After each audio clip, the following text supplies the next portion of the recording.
My name is Christina. I am 25 years old, and I usually keep my life to myself. Even though I work and study, my family sometimes thinks I do nothing because I rarely talk about my life. My brother especially believes this. The reason I became like this goes back to middle school. That was the time when I started feeling like I couldn't trust people.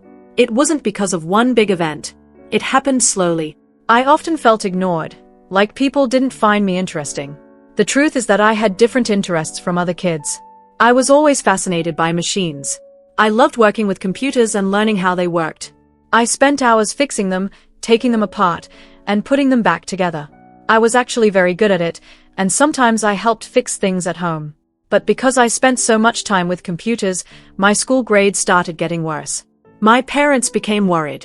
After I finished elementary school, they kept telling me to stop wasting time on machines. During middle school, my parents scolded me more and more about it. Eventually, I started feeling like my interests were wrong. Instead of arguing, I began spending most of my free time alone in my room. I tried to avoid my parents as much as possible. Because I stayed inside a lot, people at school started thinking I was strange. I felt lonely and disconnected from everyone around me. The only person who truly supported me was my brother, Keith. Back then, he was kind and encouraging. Whenever I felt down, he knew how to make me smile again. Thanks to his support, I was able to finish school. However, instead of going to high school, I started working with computers from home. When I was about 16, I got a small part-time job. I used the money to buy old and broken computers. I would take them apart, repair them, and rebuild them from scratch. I enjoyed doing it, and I slowly became very skilled. What started as a hobby soon became a business. By the time I turned 20, I was building and selling computers. Eventually, I started my own small business that offered affordable computers to people. My work became more successful than I expected. By the age of 25, I was earning good money. Every month, I gave my parents about $2,500 to help with household expenses, and I still had enough money left for myself. Even though I tried explaining my work to my parents, they didn't really understand what I did. After several arguments, they finally said that as long as I could support myself, they would stop interfering in my life. So I continued living at home and working the way I wanted. Unfortunately, things with my brother started to change. Keith used to be my biggest supporter, but over time his attitude became colder. Maybe he grew tired of having a sister who still lived at home and spent most of her time working with machines. After I turned 20, he began treating me more harshly whenever we talked. Because I didn't stay quiet about it, we started arguing more often. Eventually, our relationship became very strained. Things became even worse after my brother got married. His wife had known him since high school, and from the beginning she didn't seem to like me. After hearing stories about me from my brother, she clearly didn't want me as her sister-in-law. It also seemed like she influenced my brother's opinion of me. Because of this, I slowly became known as the troublemaker in the house, even though I mostly stayed in my room and minded my own business. The hostility hurt me deeply. It felt different from the concern my parents used to show. The house that once felt warm and safe slowly turned into an uncomfortable place for me. It seemed like my parents were also being influenced by my brother and his wife. One by one, the people who used to support me disappeared. Even though I had my own income and helped pay the household expenses, my brother and sister-in-law still saw me as a burden. They didn't understand my work at all. Eventually, they began talking about kicking me out of the house and taking control of it themselves. At that point, I started thinking that leaving might actually be the best option.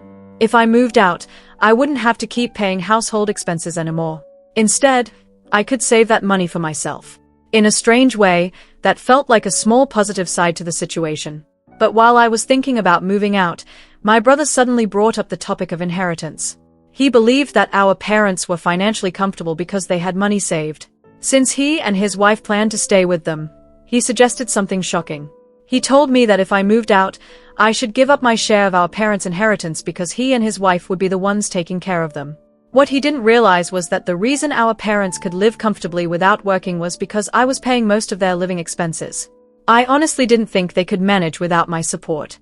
But to my brother, I was nothing more than a useless burden. Even though I felt like leaving was the right decision, I decided to ask him one last question. "Are you really okay with me leaving?" I asked. My brother simply laughed. "Would actually be happier if you left already," he said. At that moment, it became clear how little he truly understood the situation. I almost felt sorry for him and his wife. Their attitude only made me more certain that leaving was the right choice. A few days later, things became even more uncomfortable. My brother and his wife kept trying to force me out. They knocked on my door constantly. They even convinced my mother to stop cooking meals for me. They told me I should wash my own clothes and take care of everything myself. But honestly, those were things I would have to do anyway if I lived alone. Still, I wasn't going to let them push me out so easily. I might have been quiet, but I wasn't weak. I knew they were treating me unfairly, and I wasn't going to accept it without standing up for myself. After all, I had skills that my brothers seemed to forget about. I understood machines and computers better than anyone in that house. And with a computer, I had far more power than they realized. I wasn't the type of person who would simply follow orders and leave quietly. My brother believed that pushing me out would solve everything. But he didn't realize that his marriage and the future of the family might depend on choices he didn't fully understand. And I wasn't finished yet. They didn't seem to understand how unfair it was to push me out of the house. Because of that, I decided to leave them a small surprise. It was like a trap that would only show itself after I was gone. After I found a new place and finished all the paperwork, I was finally ready to leave my family home. Before I left, I wrote a short message for my parents and my brother. I've been supporting this family for years, but you've forgotten everything I've done. I hope someday you realize who the real burden on this family actually is. My parents looked surprised when they read it, but they probably believed my brother would somehow manage things. In the end, they treated my words like they were just angry complaints. I knew they didn't take me seriously, but I decided it was better to leave things like that. So I quietly moved out. Before leaving, I took many of my tools and computer equipment from the house. I also bought new furniture, appliances, and anything else I needed for my new home. I arranged everything exactly the way I liked it. I decorated the place in my favorite style and created a calm and cozy space. It turned out to be the perfect environment for working. Living alone was not scary like I had imagined. In fact, it felt peaceful. I even wished I had moved out sooner. The neighbors were friendly, and life felt comfortable.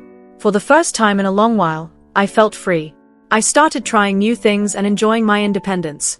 Still, sometimes I wondered how things were going back at my parents' house, especially now that my financial support was gone. Then one day, out of nowhere, my mother called me. "Christina, did you do something to our machines?" she asked. "What do you mean?" I replied. "There's something wrong with the computers and other electronics," she said. "I don't know anything about that," I answered calmly. "I used to help for free because we were family. But since you treated me badly and pushed me out, things are different now. If you want my help, you'll have to pay the normal price." "What? That's greedy," she complained. "We're your parents. Can't you at least give us a discount?" "I prefer giving discounts to my friends," I replied. "They treat me much better than you do." "Fine, you're so cheap," she muttered angrily. Inside, I felt relieved that my other plans hadn't been discovered yet. I stayed calm during the conversation, but my mother clearly didn't like my response. She suddenly hung up the phone like a sulking child. Later, she even sent me a rude email saying that people like me eventually lose all their friends. Reading that made me wonder who was really acting immature. The truth about the computers was simple. I hadn't broken anything. I had only removed all the free adjustments and custom settings I had created for them over the years and returned everything to the original factory settings. To someone who didn't understand computers, it would look like the machines had suddenly stopped working. When I suggested that they contact a repair company instead, they became angry. But honestly, I expected that reaction, so I didn't worry about it. 6 months passed after I moved out. My new life was peaceful and stable. Then one day, my father called me. "I hate to ask this," he said nervously, "but could you lend me some money?" "Lend you money?" I repeated. "What are you talking about?" "Your brother and his wife keep spending too much," he explained. "They think we're rich, so they keep asking for money to buy things or go places." "I don't know anything about that," I replied. "And why do you always come to me with your problems?" "I've heard of daughters who send money home when they live alone," I continued. "But parents asking their children for money? Isn't it supposed to be the other way around?" "It's not that simple," my father said quietly. "Even $500 would help." "I'm not giving you anything," I answered firmly. "I'm not lending you money, and I'm not financially supporting you anymore. But if you want me to fix your machines, you can pay for my services like everyone else." "You've become really stingy," he complained. "Maybe your mother was right about you." He continued bringing up the years when I didn't have a traditional job, but I didn't let his words affect me. I simply ended the call. After that, my father didn't send emails, but he started calling me several times every day. It quickly became annoying. What troublesome parents I have, I thought to myself. A few days later, my brother called me. He sounded desperate. When I asked why they kept contacting me, he asked something strange. Do you know why our family used to have so much money? It sounded like he had finally noticed that their financial situation had gotten worse since I moved out. But by then, it was already too late. My new home had become my safe place. My work, my life, and my future were all built around it. I had no intention of leaving it behind. I started thinking about something. Was it possible that the family's wealth had actually come from the $2,500 I used to give them every month? I didn't have to give that much money. I did it because I felt grateful to my parents for raising me. I wanted to help them live comfortably. But now things were different. Why would I keep supporting a house that had pushed me out? That didn't make any sense. When I refused to come back, my brother finally understood what had happened. I'm sorry, he said. I realize now that what we did was wrong. But his apology came too late. Even if you ask me to come back, I won't, I replied firmly. I have no plans to be involved with any of you anymore. Please stop calling me. Wait, my brother started to say. But I had already ended the call. The day I left that house, I promised myself something important. I would never let myself get pulled back into their problems again. And forgiving them was not something I could do easily. In the end, I decided that the best way to protect my peace was to cancel my cell phone contract completely. The constant phone calls from my parents and brother were exhausting, and I no longer wanted to deal with them. By changing my number and cutting that last line of contact, I finally felt free. Time passed quickly after that. 5 years went by, and my life slowly changed for the better. I moved forward and focused on building a new future for myself. During that time, I met someone very special. Eventually, I got married. My husband works in the same field as I do. Like me, he understands computers, machines, and the kind of work that often keeps us busy for long hours. Because of that, he never complains about my lifestyle. Instead, he supports me and shares the responsibilities at home. We both help with cooking, cleaning, and daily chores, which makes our life together feel balanced and comfortable. For the first time in many years, I felt like I truly had a partner who understood me. Sometimes I thought about my parents. Since they had always been interested in technology in their own way, I wondered if they had managed to learn how to deal with things on their own after I left. But every time I considered reaching out to them, I stopped myself. Too much time had passed, and too many painful memories still existed between us. Because of that, I never made an effort to contact them again. However, my husband was curious about my past. He had heard parts of my story, and he wanted to understand more about my family and what had happened to them. One day he gently said, "Maybe we should find out how your parents are doing now." His curiosity made me think about it more seriously. In the end, I decided that instead of contacting them directly, it would be safer to simply gather some information. So I hired a private detective to investigate my family's current situation. What we discovered shocked both of us. After I left, my parents tried very hard to keep their old lifestyle. They also wanted my brother and his wife to continue living in the family home with them. But without my financial support, things quickly started falling apart. To maintain the same level of comfort, my parents began borrowing money from different lenders. At first, it was probably small amounts, but over time the loans grew larger and larger. Unfortunately, they had no real way to repay that money. Interest continued to build up, and the debt kept increasing. Before long, their financial situation became extremely serious. According to the detective's report, my parents alone owed more than $100,000. To make matters worse, they had used the family house as collateral for the loans. Eventually, the worst happened. The house where we had all grown up was taken away to repay the debt. The place that once held so many memories was gone. Now, where our family home once stood, there was only an empty piece of land. When I heard that, I felt a small wave of sadness. Even though my relationship with my family had been painful, that house still carried many memories from my childhood. But at the same time, I couldn't ignore the truth. My parents were now facing the consequences of their choices. After learning about their situation, I became curious about my brother as well. I asked the detective to look deeper into his life. The report revealed another surprising situation.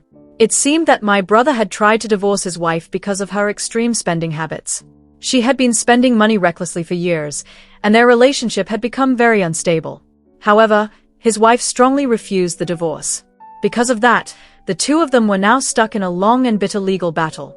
The divorce case had turned into a complicated lawsuit that was draining both their time and money.